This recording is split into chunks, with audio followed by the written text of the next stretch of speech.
ఇంత మీరు చాలా what is keeping you going? Me family? What about your family support? Family support, absolutely yes. హ్మ్. My wife, I met her in the US, and my son, I have a son too.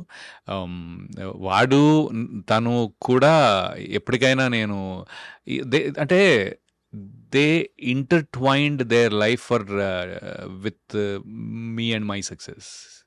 So that's incredible amount of support. Incredible. My parents, my mother, my father, my brother actually. So వాళ్ళు కూడా they've been consistently there. My brother was like వెన్నెలా time shoot చేస్తుంటే వాడు అక్కడ నుంచునేవాడు అనమాట ఆపోజిట్గా. వాడు he's also movie buff అనొచ్చు, లేకపోతే వాడు కూడా అనలిస్ట్ టైప్లోనే. వాడు చిరంజీవి ఫ్యాను ఆబ్వియస్లీ. ఇది అన్నీ. సో నేను చేసిన తర్వాత ఒక్కోసారి అంటే not for validation or something, but then చేసిన తర్వాత అటు లుక్ ఇస్తే he is like he's saying yes it is good or yes it is not ఒకసారి. So that support kind of ఇదనమాట. తను కూడా ఒక చిన్న రోలే చేసాడు వెన్నెలలో, జస్ట్ లైట్గా. But then he's into job and all IT now. But అమ్మ కానీ లేకపోతే ఇన్ఫ్యాక్ట్ చెప్పాలంటే నా కజిన్స్ కూడా వీళ్ళందరిలోకి నేనే ఫస్ట్ అనమాట. ఫస్ట్ పుట్టిన grand child what ever in general. I'm the biggest eldest of all. So అందరికీ కూడా రవణ్య అంటే కొత్తగా ఏదో చేస్తూ ఉన్నాను నేను చిన్నప్పటి నుంచి. ఫస్ట్ హైదరాబాద్ రావటము, తర్వాత డాన్సులు చేయటము, కథక్ మైములు చేయటము, సిబిఐటి ఇంజనీరింగ్ చేయటం. కథ కూడా నేర్చుకున్నారు? కథ 2 years నేర్చుకున్నాను. బాగా డబ్బులు ఉన్నాయి రవివర్మ గారికి మామూలుగా కాదు. చిన్నప్పటి నుంచి. వాళ్ళ వెరీ రిచ్ ఫ్యామిలీ అని చెప్పి. So true? అంటే family is very rich in their values, but not so rich in in terms of monetary or financial terms. విషయం ఏంటి అంటే బేసికలీ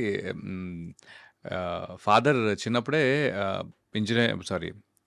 ఇంటర్మీడియట్ చేసిన తర్వాత వచ్చారు హైదరాబాద్ వచ్చి ఇంకిక్కడే.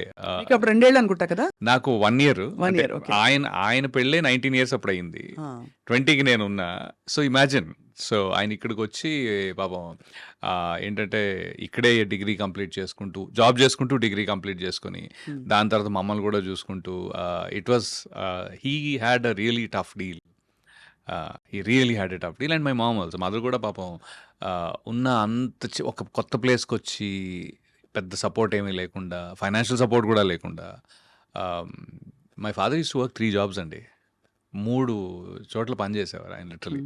So that way he was a workaholic and he's very consistent. And beauty ఏంటంటే ఎలా ఉన్నా కూడా హీఈస్ హ్యాపీ పర్సన్. నాన్నగారా? అంటే ఎప్పుడు కంగారు పడలేదు డబ్బులు లేవి వాళ్ళ రేపేంటి? డబ్బు గురించి కంగారు కానీ, అది ఒక వ్యామోహం కానీ, లేకపోతే ఒక గ్రీడ్ కానీ లేదు. అది he's consistently happy. So is my mom. Okay, my mother is a better planner. ఉన్న దాంట్లో she's better planner then my father I guess. But father is very happy go lucky type అనమాట. పని అంటే చాలా ఇష్టం. అది నాకు నా తమ్ముడికి కూడా అబ్బేసింది. బీయింగ్ వర్కహాలిక్ టైప్లో. ఎవరైనా మనకి ఒక పని ఇస్తున్నారు, దానికి ఇంత డబ్బు ఇస్తున్నారు అంటే వాళ్ళు they trust you on it కదా. సో ఆ వాల్యూ చాలా ఎక్కువైపోయింది అనమాట. నాకు అప్పుడప్పుడు అనిపిస్తుంది ఎందుకు అవసరం అంతా అని. Just because of that thought, which is a good thing actually. But he really work 3 jobs and then he raised us. పాపం ఆయన 3 ఉద్యోగాలు పొద్దున్న ఒక 2 గంటలు, మళ్ళీ జాబ్ అయిన తర్వాత మళ్ళీ సాయంత్రం ఒక 2 గంటలు, అలాగా పిఏ లాగా లేకపోతే పిఎస్ లాగా బాగానే. బట్ ఈ అంత కష్టంలో కూడా మళ్ళీ మీరు సాయంత్రం 10 గంటలకి ఆయన నవ్వు మా ఇంటి కార్నర్లో ఫ్రెండ్స్ అక్కడ కూర్చుని ఉంటారు కదా, హాహాహా నవ్వు వినపడతా ఉంటుంది. He has done it in style. So అమ్మ ఏ వంటలు గుర్తున్నాయి మీకు చిన్నప్పుడువి? Correct, beautiful question. అమ్మ ఎగ్ బుర్జీ కాదు, గుడ్డుని బాగా కొట్టేసి ఉడకబెట్టి, ఓకే, దాన్ని మసాలా కట్ చేసి ముక్కల కూర అంటాం బేసిక్లీ. చాలా ఈజీగా చెప్పారు. ఆమ్లెట్ కూడా కాదు. ఆమ్లెట్ కూడా కాదు. అది ఆమ్లెట్ కాదు. Poached egg. ఇప్పుడు మనం ఒక జున్ను అవును. ఎలా ఉడకబెడతాం అలాగే ఇది కూడా బాగా ఉడకబెట్టి టిపికల్ రాజుల వంట ఇది. పన్నీర్ టైప్. అవునా? అది అవును. నాకు స్పెసిఫిక్ గా అది తెలియదు. నాకెవరో అంటే ఈ మధ్య కాలంలో నేను తెలుసుకున్నాను. అబ్బో భలే ఉంటది అది. అంటే లిటరలీ దాన్ని పన్నీర్ లా అనిపిస్తుంది కానీ it is egg. But then దాన్ని బాగా మ్యారినేట్ చేసి ఆ టైప్లో అది మై ఫేవరెట్. ఐ మీన్ అమ్మ వంటలో ఫస్ట్ టాప్ కొట్టేది అదనమాట. ఎప్పుడైనా డిఫాల్ట్ అనమాట. యా.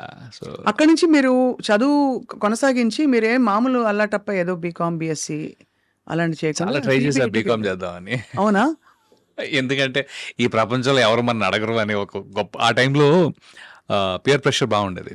పియర్ ప్రెషర్ అంటే ఓవరాల్గా ఏం చేస్తున్నాడు మీ అబ్బాయి అని మా నాన్నని, ఏం చేస్తున్నావు నువ్వు అని నన్ను. సో ఇంటర్మీడియట్లో ఎంఈసీ తీసుకుందాం అనుకున్నా ఫస్ట్. ఎంఈసీ అనగానే ఇంకెవ్వరు ఏం మాట్లాడరు. వీడు ఎట్లన్నా బీకామ్లే, వీడికి ఎంపీసీ చదవలేక ఎంఈసీ చాలా దారుణం అండి. చాలా పాపం one sided.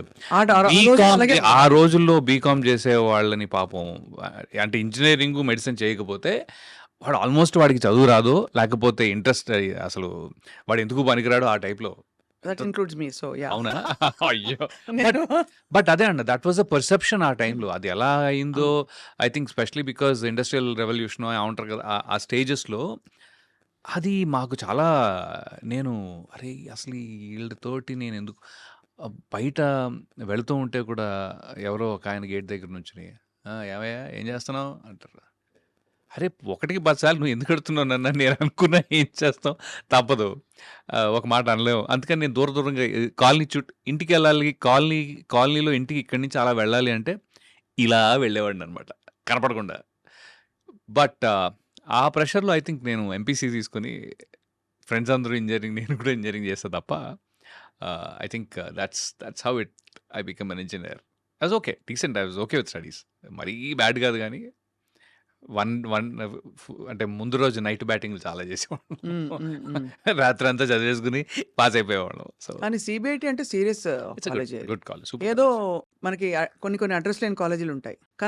Kanaka Vilas college of engineering అన్న అనుకోండి, ఎక్కడుంది ఆ కాలేజ్, ఉందా అండి అని అడుగుతాం మనం. సిబిఐటి అంటే ఒక స్టాండర్డ్ కాలేజ్. సిబిఐటి నాకు ఒక ఏమంటారు ఒక క్వాలిటీ ఇచ్చిందండి డెఫినెట్గా.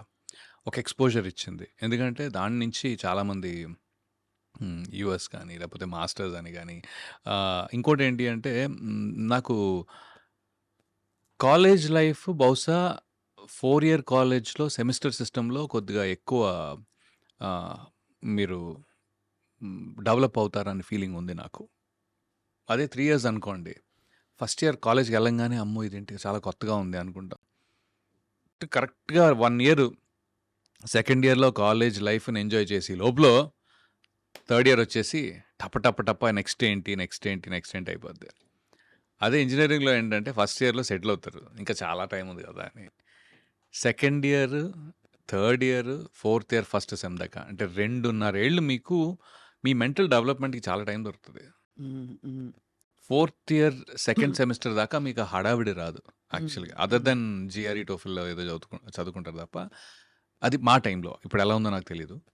So 4th year second semester దాకా, so there is a good 2.5 years of time in a 4 year semester system that I feel that people have enjoyed life right or understood life. పర్లేదు ఇంకొంచెం ఏం చేయొచ్చు, ఇన్ని రకాలుగా ఉంటుందా, cricket ఆడుకోవటం అవన్నీ కూడా ఉంటాయి. I mean this full length of that. అదే డిగ్రీలో నాకు కొద్దిగా అనిపించింది చాలా ఫాస్ట్గా అయిపోతుందేమో అని. నేను చూసి అంటే 1 year నేను డిగ్రీ కూడా చేశా.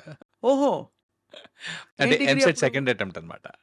ఓహో. ఇంజనీరింగ్ సెకండ్ బట్ అటెంప్ట్ వచ్చింది కదా అదేం. బట్ బట్ రెండోసారి మీరు రాయడం గొప్ప విషయం.